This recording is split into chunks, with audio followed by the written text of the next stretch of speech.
You're listening to the Why That Work podcast presented by StoryBrand.ai. If you've ever wondered why certain brands, trends, or cultural phenomena find success while others don't, you're in the right place. Every week we unpack why something worked, then give you actionable insights that you can use in your own life. Now let's dive in with your hosts, Donald Miller and Kyle Reed. Today we're talking about Magic Spoon. Don. I'd never heard of it. Before today, in fact, yeah. when you said Magic Spoon, knowing that we always talk about products, you said we're going to talk about Magic Spoon, I assumed it was sort of an infomercial, like non-sticking spoon, like a non-stick pan. Yeah. That's where mine went, which is interesting that that's the name of the company. And when somebody just says the name of the company or the product, I thought it was something else. That would normally be a mark against you. Yes. Like if I need to know when you name the product, kind of what it is and what it delivers. So that's the first thing our listeners can learn. You know, if you get the product name right, it really helps you. You don't have to, but it means that you have to now educate me about what you're talking about rather than the product telling me what you're talking about. Yeah, so if you're starting out, if your Magic Spoon, they started in 2019, and you come up with that name as from a tactical standpoint about communicating about what the product is itself. Yeah. Would you lean into that name first to kind of try to make that synonymous look, with something? Magic, how can you argue with their success? We're going to get into their success Yeah. and numbers in a minute. And that's what people tell me all the time. Well, nobody knows, Coke doesn't say that it's a soda. It's just Coke. Well, they're like several $1 trillion into this. I think it says like since 1908 on their can. Or yeah, exactly. Like that. Yeah. So, they no longer have to educate people. But, if you're releasing a toaster and it's called Quick Toast, or something, then I kind of know that thing's going to make toast quick. Mm-hmm. And that really is an advantage if you're launching a product. And so there are a lot of times when somebody's launching a product and the name of it is, what happens is the brain has to burn calories. The brain burns calories processing information. And if you say to me Magic Spoon, and I assume it's some sort of new kitchen device, you know what I mean? Like a device that you ladle soup out of that has some sort of gimmicky thing to it. Yeah. If my mind goes there, you have to burn 2 sets of calories in terms of chunked thinking. I've got to unthink what I thought it was and then rethink what it actually is. So that's the principle there. So one way around that, if you say, well, Don, it's too late for us. We already launched this product. And the truth is people are confused about what it is when we say the name. What you need to do is you need to follow it by a really quick tagline so that they don't have time to think it's anything different. So you would say Magic Spoon healthy cereal. Yes. You would say that really quickly because the brain will try to figure out what it is automatically. And I'm not kidding, within maybe 1.5 seconds. Yeah. So looking at their tagline, I actually think they have a good one. Let me read it to you. So Magic Spoon. Well, they did something right. Yeah. Healthy cereal that tastes too good to be true. Okay, there's a lot I love about this. Tell me about it. Magic Spoon it's okay. They've clearly overcome it. It's not great. I would have called it something else that maybe connotates, healthy cereal. But a couple things. One is they say exactly what it is. So healthy cereal, let's just start there. The first 2 words are healthy cereal. If you're listening to this podcast, your tagline is probably not saying what it is. Right? Ours is clarify your message so customers engage. I'm telling you what I'm going to help you do. I'm going to help you clarify your message. There's nothing, I could have said because words matter. You see what I'm saying? Yes. And that's what, there's so many people listening to this podcast, that's their tagline. It's something to the equivalent of because words matter. Yeah. And if people are like, okay, is it a therapist? Are you a therapist? Are you helping people communicate? No, clarify your message is what we do. So healthy cereal doesn't make anybody think. Really good messaging is going to think for you rather than ask you to think. And really bad advertisers who get a lot of money, bad marketers, they're like, hey, let's make people think. Let's make your advertising a puzzle. Let's take your messaging a puzzle so people can sit down and pour a glass of scotch and try to figure out what the hell you're trying to say, right? That is bad messaging. Mm-hmm. So healthy cereal is a great first 2 words to overcome Magic Spoon being a little bit elusive and hard to figure out. Now, the next thing they do is they actually open a story loop.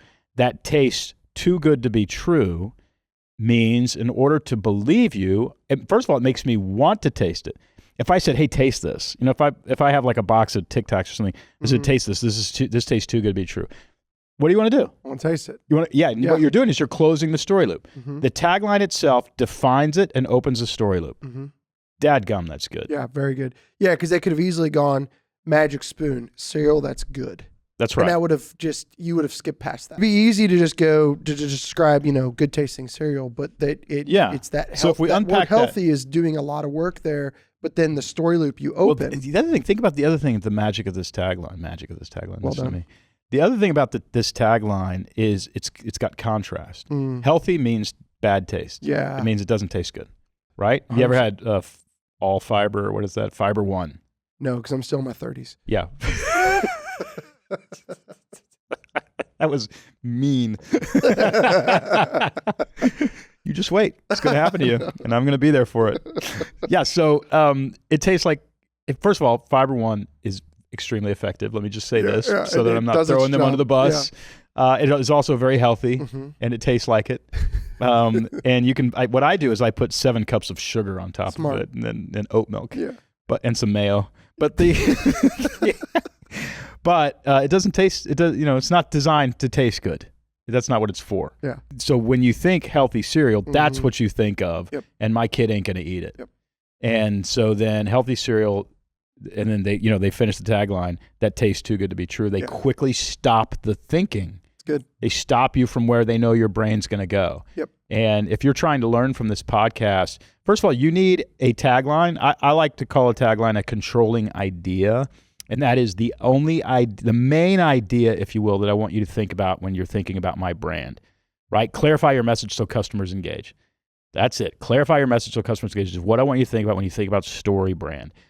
If your tagline is elusive, if it makes it makes their thoughts go chase a squirrel way out into the woods, they're never coming out of those woods.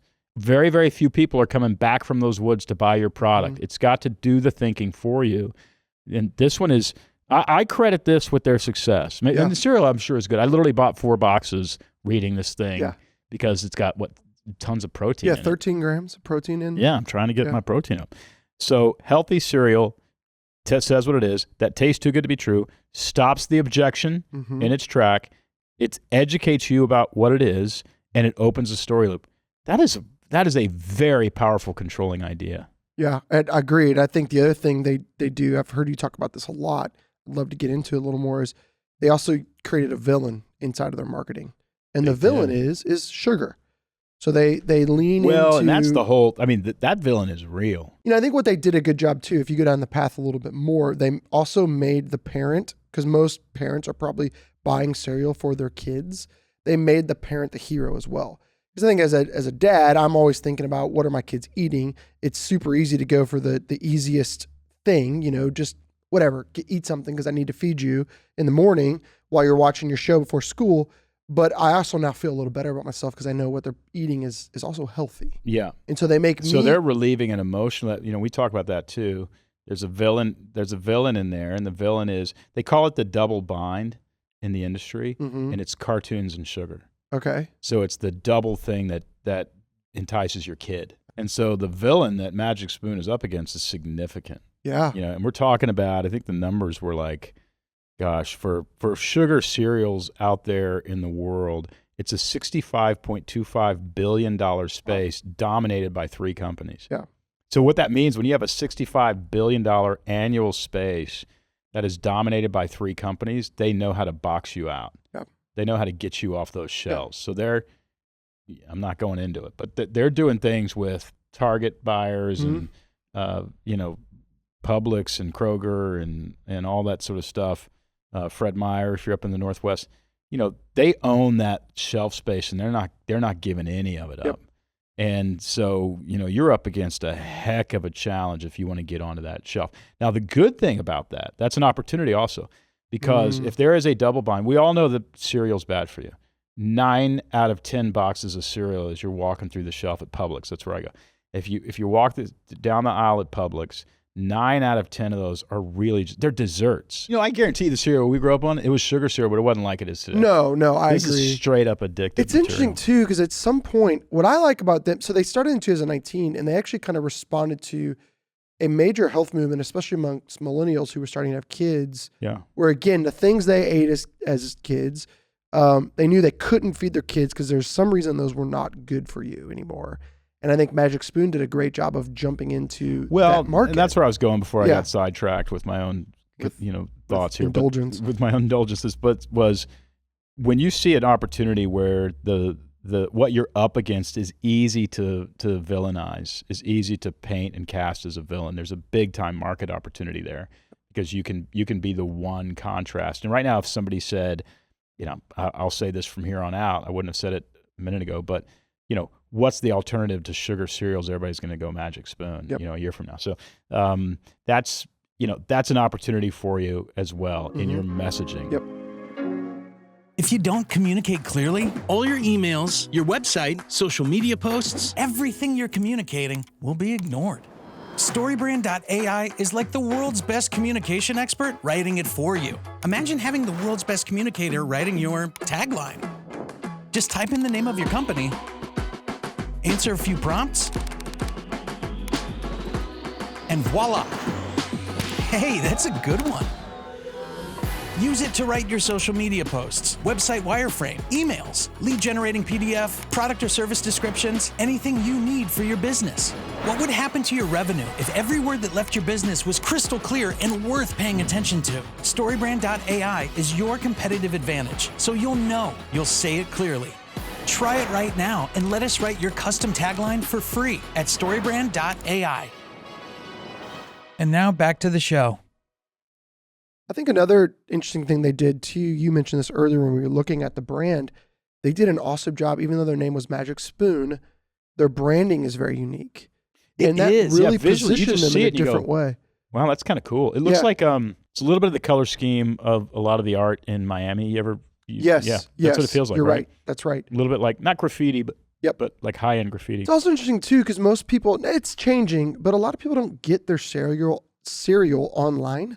It's not an e-commerce thing. It's more of a grocery store thing. I think they did a really good job diving into that and kind of using their brand, using their website, making it very easy. You bought yours on Amazon, which is a win. I don't think if I was looking to get a box of Golden Grams, I wouldn't go to Amazon to do that. Yeah. But their messaging and kind of their marketing is really cool, how it kind of follows the StoryBrand framework as far as parents, looking to provide something healthy. They step in, they give you a plan. Here's some things you do. The other thing is, I love with their messaging is they have some different call to actions as well. So they have on their website, they have a starter pack. So again, brilliant. Even if the tagline it did open a story loop, I'm interested, but I still have some objections. I don't know. Do I really want to do this? Well, there's a starter pack. I can go try that. Yeah, I bought 4 boxes today. Yeah, just to try them. There's a subscription model, so you can subscribe and save. A lot of companies are missing out on that. If you have a consumable, you've got to do subscription automatically coming back. Yeah. The other thing they did interesting was the way they marketed it was to adults on podcast. So they have a lot of ads. I have heard Magic. The only reason I've heard of Magic Spoon. That's new messaging and marketing against old messaging and marketing. Because you would never hear that. Advertising against the new way of getting the word out. All right. So for people listening to this, Don, I think there's been some cool things we've pulled out about Magic Spoon. Let's talk to the small business owner. So one thing real quick. Consider lowering your advertising budget and hiring a publicist.